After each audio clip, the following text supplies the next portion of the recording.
Okay, so for our first devotional that I'm recording, um, I just wanted to talk real quick about something. I kind of had a couple things I could talk about, but there was one in particular that kind of hit my heart, and I was like, this is really applicable to us, especially in light of what just happened with that situation. Um, it really makes sense. And so, what I want to talk about is we all, specifically us in this room, being called to young life, we've all been called to know Jesus, and He has called us, and He's drawn us near in one way or another. And now, He's kind of told us, like, I want you to go love these kids and feed my sheep. You know what I mean? Just like He did to Peter. And like in this case, like we know where we're called to apply ourselves. But as you well know, there's going to be a million reasons why, like, Satan's going to get in the way. And a million reasons that he's going to tell us, no, you're not called to do that. Or specifically in our relationship with Christ, like, later, like, focus on this later. Like with the kids, next week you can go with the kids, whatever. And we always put something ahead of what he's called us to. And that's the big trick. So, I'll just read this real fast. So you know the story of the rich young ruler. I'm going to read it out of Mark 10, start with 17. So, as he was setting out on his journey, a man ran up and knelt before him and asked him, "Good teacher, what must I do to inherit eternal life?" And Jesus said to him, "Why do you call me good? No one is good except God alone. You know the commandments. Do not murder, do not commit adultery, do not steal, do not bear false witness, do not defraud, honor your father and mother." And he said to him, "Teacher, all of these I have kept from my youth." And Jesus, looking at him, loved him and said to him, "You lack one thing. Go sell all that you have and give to the poor, and you will have treasure in heaven, and come follow me." Disheartened by the saying, he went away sorrowful, for he had great possessions.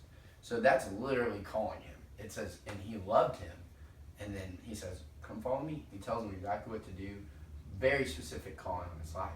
But there's just one thing in the way, right? And like for him, there's this one thing.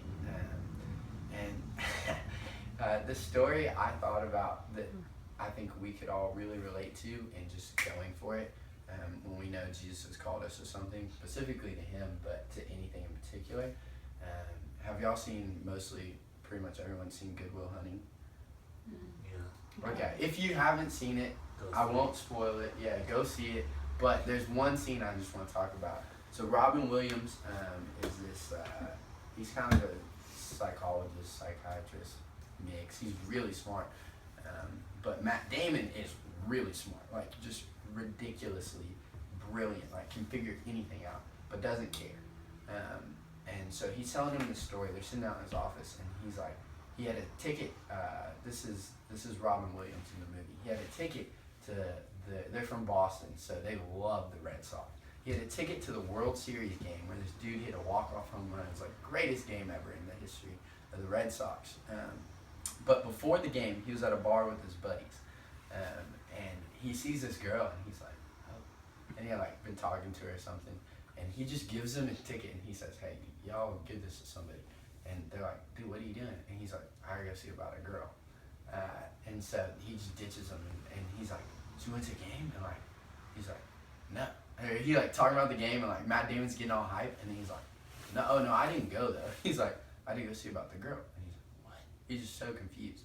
And then I love it, at the end of the movie, Matt Damon's putting everything in the way. Like his Will is his name in the movie, but he's putting everything in the way of why he can't fall in love with this girl. Like he's just putting up walls, but he knows he loves her, and he wants to be with her.